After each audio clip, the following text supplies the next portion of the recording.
Pemirsa, ajang audisi Indonesian Idol 2025 diikuti dengan beragam kontestan yang unik dan memiliki cerita tersenang aja yang happy. Tapi Judika, Elo, Bunga Citra Lestari, dan Maya juga dibuat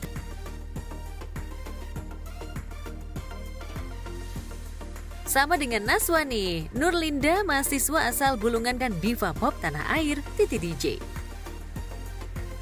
Ini akan Dan lagi-lagi suara Nurlinda membuat para juri auto yes. Dan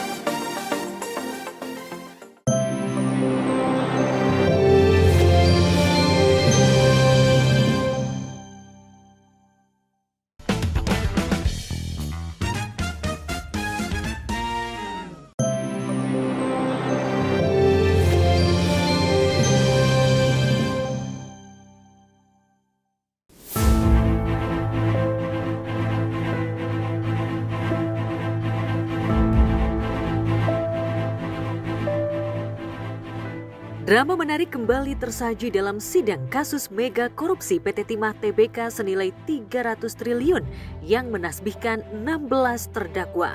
Namun, terdakwa yang paling banyak menyedot perhatian masyarakat adalah terdakwa ke-16 Harvey Muiz suami Sandra Dewi. Kemarin di Pengadilan Tipikor Jakarta Pusat, Harvey yang dituntut 12 tahun penjara tampil bak seniman teater saat membacakan pledoi atau nota pembelaan. Sambil berlinang air mata, Harvey menjabarkan kecamuk perasaannya sebagai terdakwa yang dituding memperkaya diri dengan merampas kekayaan dan uang negara. Yang bikin JPU gregetan, Harvey seolah mengaku dirinya sebagai korban. Indikasi itu terendus dalam kalimat yang dirangkai Harvey untuk anak-anaknya.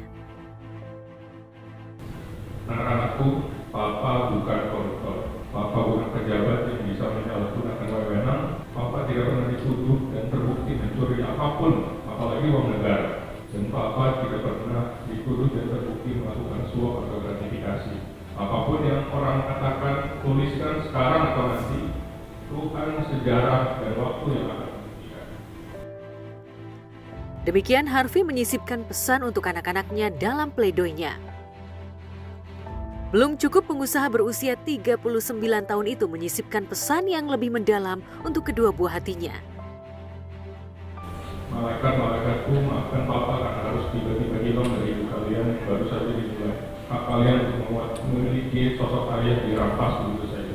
Nanti kalau kalian sudah bertambah besar, Papa harap kalian bisa mengerti bahwa dunia memang tidak selalu berjalan sesuai dengan kehendak dan ekspektasi kita. Dan kadang-kadang kalian akan merasa bahwa dunia itu tidak adil.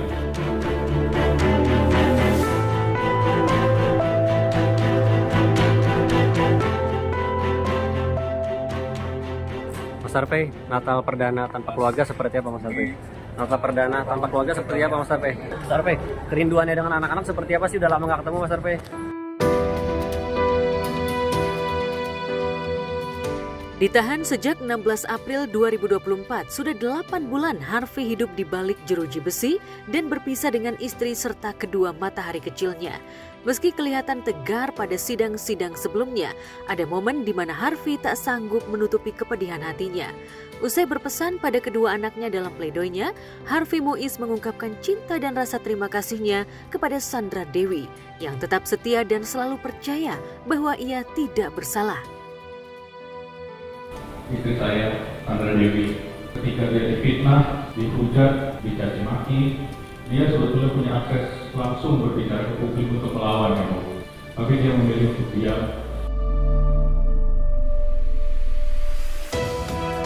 Dengan kalimat tersendat karena rasa haru yang begitu dalam, Harvey pun seolah menjanjikan Sandra Dewi bahwa badai dalam hidup mereka pasti berlalu. Bagi Harvey, dukungan dan doa istrinya menjadi kekuatan terbesar untuk menghadapi kasus hukum yang tengah menjeratnya. Terima kasih Sandra Dewi, istriku tidak pernah mengeluh, tidak pernah menyalahkan keadaan, bahkan menjadi pilar keluarga kita. Tanpa kamu aku runtuh, titip anak-anak. Jangan lupa berdoa setiap hari biar Papa orang ini cepat selesai. Berpesan untuk Sandra Dewi dalam pledoinya, Bak membantah rumor yang menyebut hubungannya dengan Sandra Dewi merenggang. Rumor itu bermula dari ketidakhadiran Sandra Dewi dalam 4 sidang terakhir. Namun ternyata ikatan batin Harvey dan Sandra Dewi tidak bisa diukur dari kebersamaan mereka dalam sidang tipikor.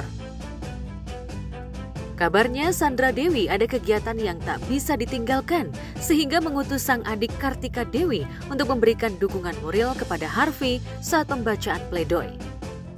Kak Kartika gimana Kak menemani Kak Harvey sidang hari ini Kak?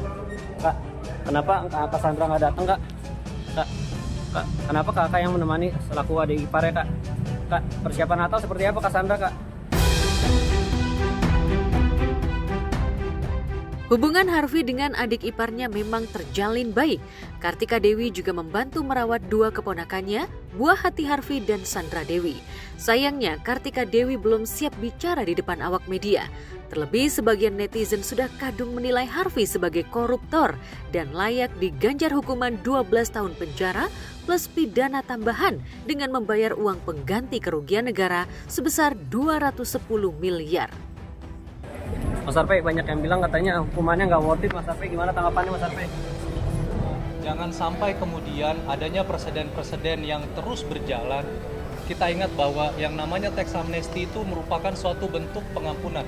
Dan sudah jelas di dalam peraturan perundang-undangan pasal 20 termasuk penjelasannya sudah tidak dapat lagi dijadikan dasar untuk melakukan penyidikan, penuntutan maupun ya dijadikan sebagai bukti. Dan ini yang jadi concern kami gitu. Baik itu harta atau aset dari Pak Harvey maupun dari Bu Sandra Dewi yang juga telah mengikuti tax amnesty dan program pengungkapan sukarela. Janganlah kita kemudian melakukan penafsiran-penafsiran gramatikal yang ternyata tafsirnya tidak seperti itu.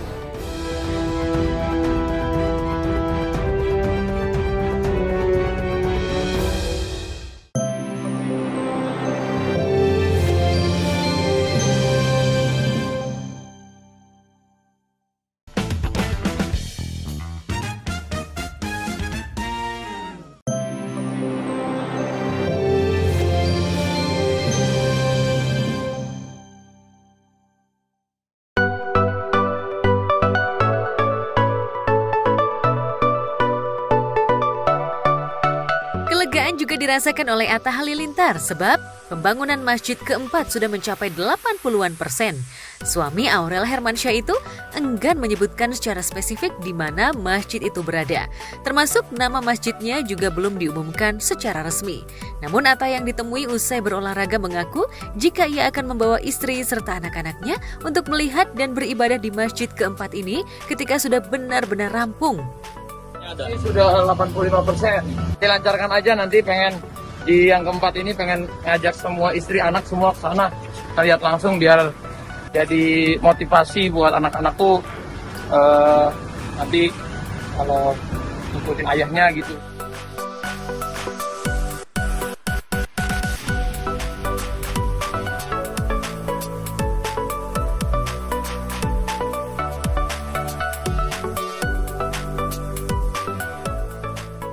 Rencana Atta mengajak anak-anak ke masjid yang dibangunnya nanti bertujuan agar Aminah dan Azura bisa melanjutkan impian Atta yang sudah meniatkan diri akan membangun masjid setiap tahun.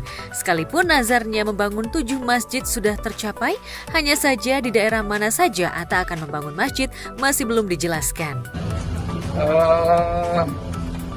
Ada di daerah Bogor ke sana, ada di beberapa daerah juga. Ada Cianjur, alhamdulillah, ya Allah. Ya kadang-kadang gak enak nyebutinnya. Atta tak mengaku jika membangun masjid memang murni keinginan pribadinya, bukan karena ingin membuktikan sesuatu kepada publik. Sebab itulah ia mengaku jika bangunan masjid akan disesuaikan dengan kondisi dan situasi daerahnya. Itu sebabnya masjid keempat yang kini dalam proses pembangunan, jika ditilik berdasarkan akun media sosial miliknya terlihat megah dengan warna keemasan serta halaman yang luas. Karena punya target setiap tahun 1 masjid gitu. Semoga bisa. Target itu target pribadi ya, jadi semoga bisa terlaksana. Jika benar bangunan masjid keempat sesuai dengan maketnya, tentu saja tak jauh berbeda dengan masjid pertama yang dibangun kakak kandung Torik Halilintar itu. Walau bangunan ibadah itu tidak terlalu luas, namun masjid yang diberi nama Jami Ar-Rahmat Aha Mosque ini berlokasi di Tasikmalaya itu didesain sangat unik dan modern. Aku akan sangat senang dengar info itu dari teman-teman semua. Dan aku selalu bilang kalau A-Team juga mau ngikut untuk pembangunan masjid ini, misalnya untuk tambahan karpet, tambahan mic, atau kaca yang lebih bagus, ataupun gimana. Yang pasti makin banyak teman-teman membantu, makin bagus masjidnya gitu loh. Jadi selain aku bakal bangunin sendiri masjidnya, mungkin buat aksesoris, untuk tanah yang lebih besar, ataupun ada yang support tanah yang lebih gede, ataupun ada yang support bahan-bahan yang lebih tinggi. Jadi semoga jadi masjid yang keren gitu ya. Dan karena menurut aku kalau kita bisa bangun masjid ini lebih bermanfaat buat orang banyak.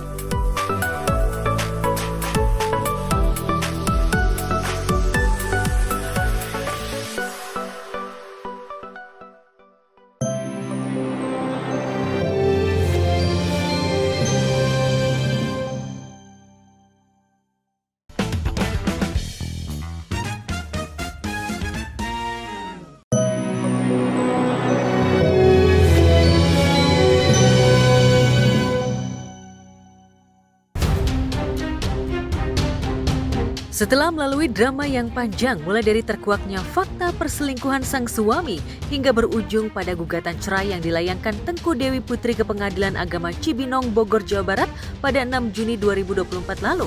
Kemarin Majelis Hakim Pengadilan Agama Cibinong akhirnya memutuskan jika pernikahan Tengku Dewi dan Andrew Andika resmi diputus cerai. Pada sidang yang tak dihadiri pasangan yang menikah sejak 2017 silam ini, Majelis Hakim juga mengabulkan gugatan hak asuh anak jatuh ke tangan Tengku Dewi.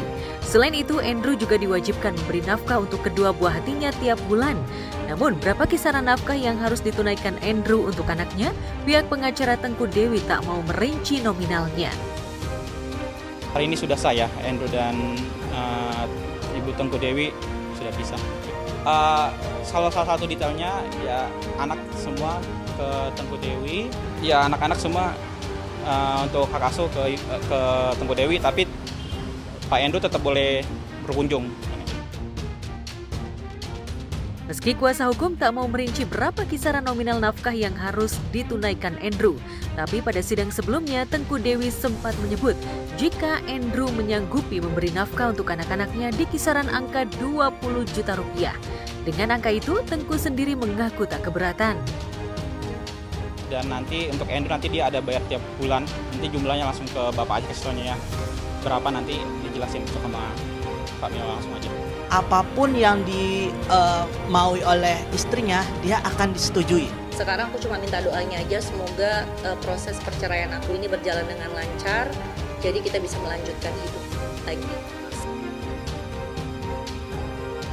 Pada sidang putusan kemarin, baik Andrew maupun Tengku memang sengaja tidak hadir.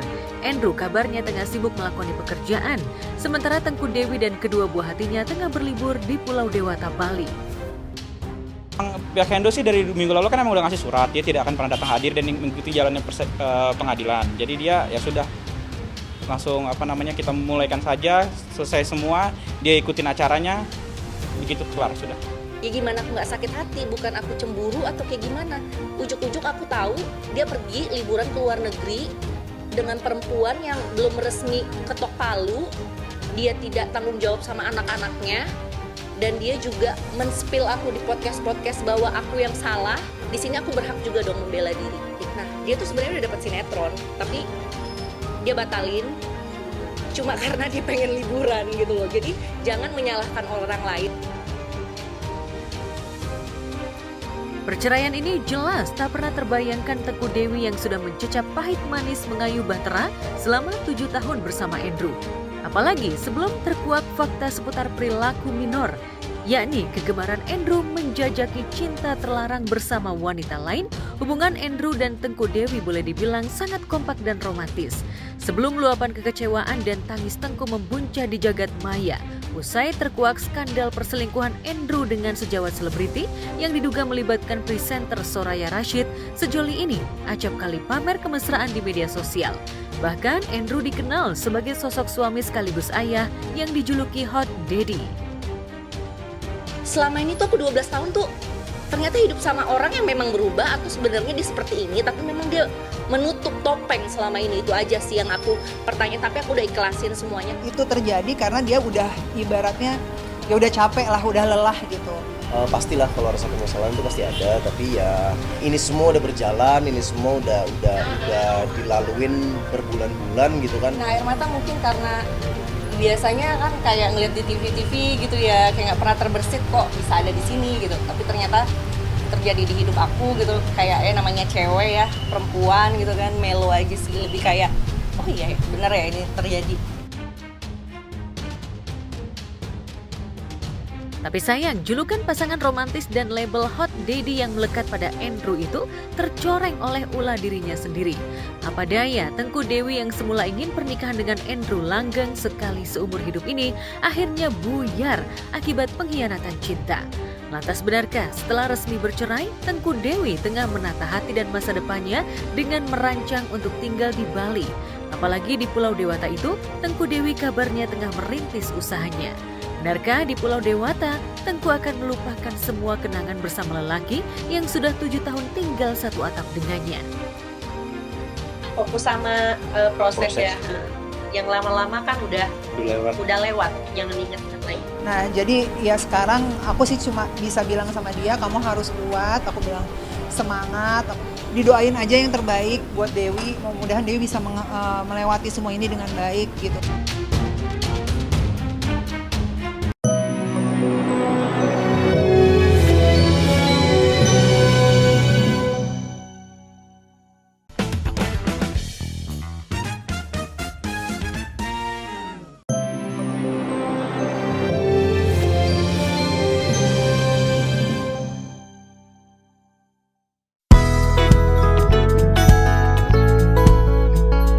Desta mengajak ketiga anaknya, Megumi, Miska, dan Miguel berlibur ke negeri Sakura, Jepang untuk liburan akhir tahun.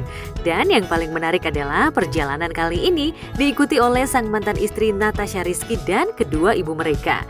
Tentu saja kekompakan mereka demi ketiga anaknya yang kerap disapa Trio Strong.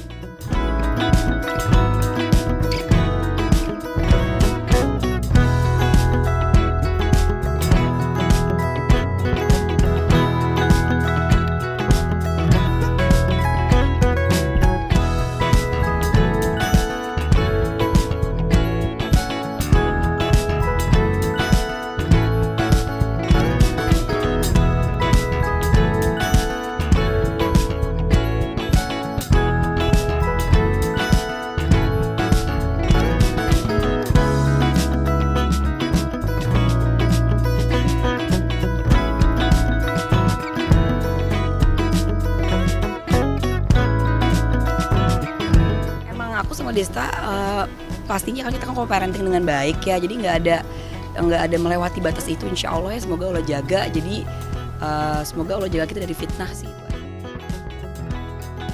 Kebahagiaan anak-anak Desta dan Natasha begitu membuncah, apalagi mereka bisa menikmati salju sambil menikmati parade Penguin Raja. Meski salju turun begitu pekat, namun Trio Strong tetap menikmati sekaligus merasakan sensasi numpak kereta salju. Kuat banget ya Trio Strong nahan dingin.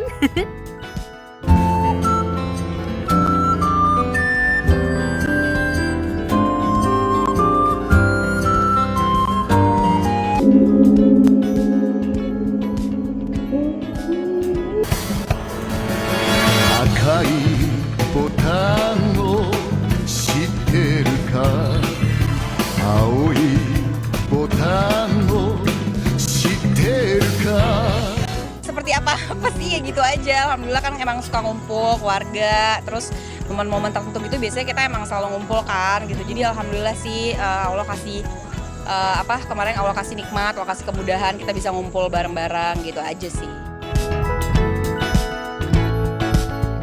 Kira-kira usai liburan, kira-kira mereka bakal kembali bersama nggak ya? Anyway, happy holiday ya Acha dan Desta beserta Trio Strong. Ya apapun itulah, bismillah, doain aja gitu. Udah, ini udah 2 tahun yang lalu loh, masih aja sih.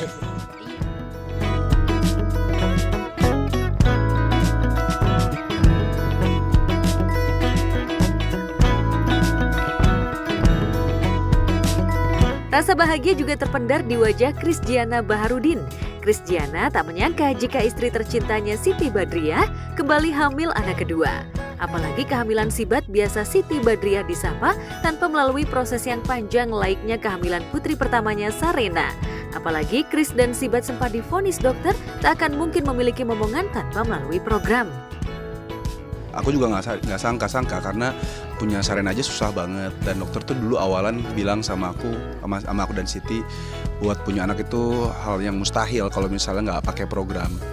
Tapi Masya Allah dibuktiin sama Sarena, sama anak aku yang kedua sekarang. Seneng sih, rasanya seneng, bingung, kaget. Makanya pas Siti surprise aku sampai kayak kok bisa karena nggak kepikiran bakal hamil. Kamu nggak sadar sih, bangun ini beneran. Allah, alhamdulillah. Alhamdulillah ya Allah, alhamdulillah ya Allah. Kok bisa? Kok bisa? Sejak kapan? Aku nggak mens, terus aku curiga kenapa aku mens. Terus? Ya udah, kok kamu bilang nggak dokter nggak bilang apa? Ya aku mau pastiin dulu. Ada, ya Allah, bener-bener wallahi nggak ada program apapun, bener-bener kaget, aku aja kaget Siti hamil, shock, nggak kepikiran sama sekali, nggak pikiran sama sekali.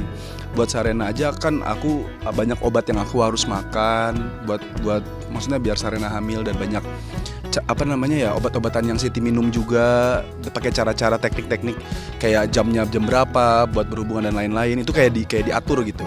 Sedangkan yang sekarang itu sama sekali nggak pakai apa-apa, dan aku tuh pulang seminggu sekali.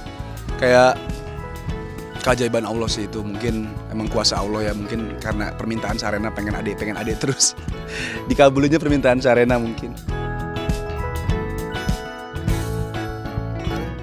Sejak mengetahui hamil, tentu saja ada banyak perubahan dalam diri Sibat. Dan yang membuat Krisdiana nelangsa adalah Sibat tak suka dengan bermacam-macam bau, termasuk parfum yang ia kenakan. Lantas benarkah Krisdiana sempat mengalami ngidam hingga sempat sewot kepada asisten dan supir pribadinya lantaran tak menemukan makanan yang ia inginkan? Kayaknya iya deh. Coba tanya asisten aku tuh. Aku kemarin pengen seafood ya. Aku sampai marah-marah sama dia, sama driver aku. Karena di Lido nggak ada seafood. Aku cari seafood.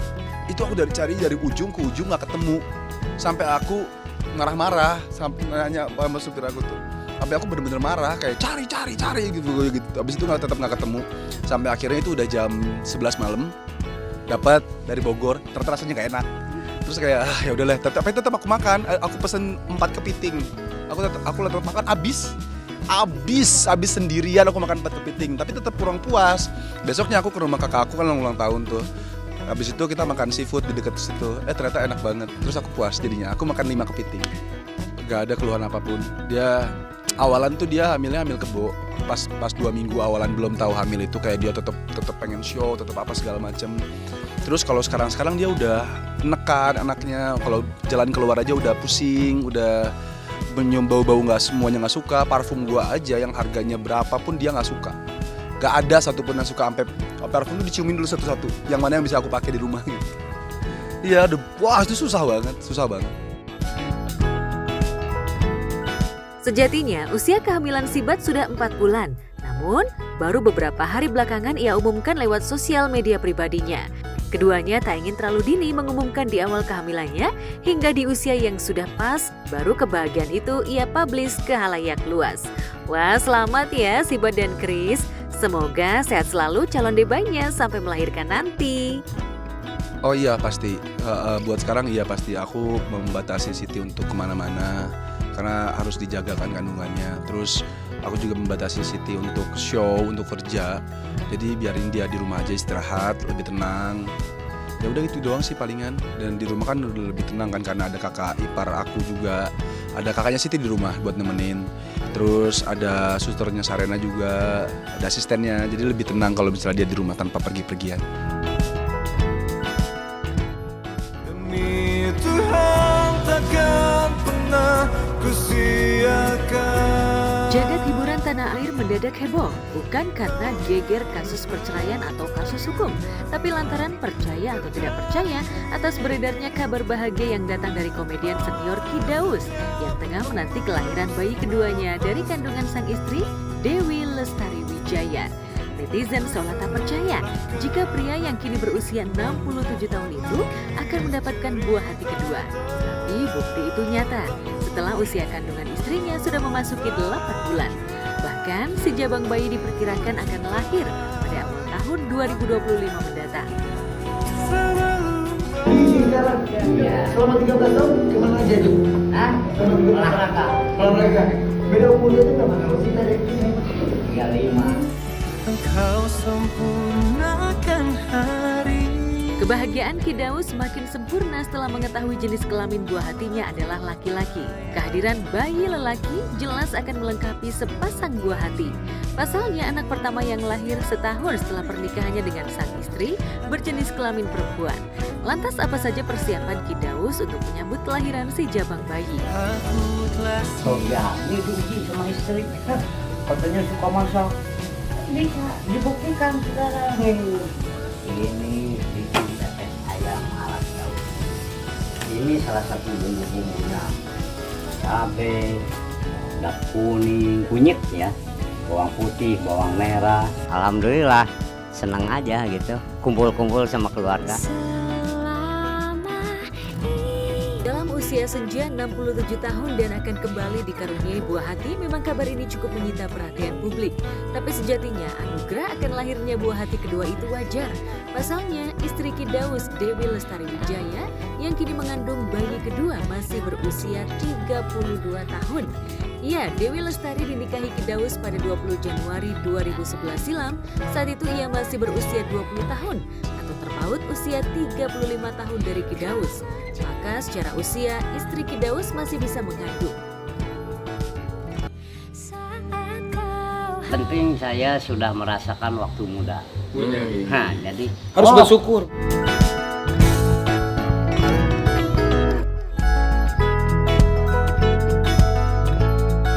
Pemilik nama lengkap Dadang Usman ini lahir di Bandung 25 Desember 1957 silam. Namanya baru dikenal publik di jagat hiburan sejak membintangi sitkom Suami-Suami Takut Istri sejak tahun 2007 hingga 2010. Di masa pamornya meroket, kala itu usia Ki Daus sudah tak muda lagi, tepatnya berusia 50 tahun. Namun meski dikenal publik dalam usia senja, pamor Ki Daus di dunia seni peran tak pernah meredup. Dalam usia senja di atas 60 tahunan di tahun 2022 lalu, Ki Daus bahkan masih membintangi sejumlah sinetron. Salah satunya sinetron yang cukup ngehits di RCTI, yakni Amanah Wali 6. Ki Daus berperan sebagai Said, beradu peran dengan pemain muda lainnya seperti personil Wali Band. Maaf Napa, Tommy, boleh saya minta tolong? Mudah-mudahan bisa menolong saya. Insya Allah saya bantu Bang Said semampu saya. Saya juga siap bantu Pak Said. Masya Allah. Aku dipanggil Ki Daus sekarang jadi muda lagi, jadi Mang Said. Jadi mama. Ki Daus dikenal sebagai seniman pasundan yang cukup multitalenta karena bisa memainkan alat musik dan bernyanyi. Dari fitrah kita. Ki Daus tak hanya produktif melakoni dunia seni peran, ia juga dikenal aktif dalam dunia seni bela diri seperti silat cimande hingga olahraga boxing. Lantas inikah rahasia kebugaran Ki Daus yang tak pernah terdengar menderita sakit kronis? Pokoknya kesehatan untuk kekuatan sini. Oke?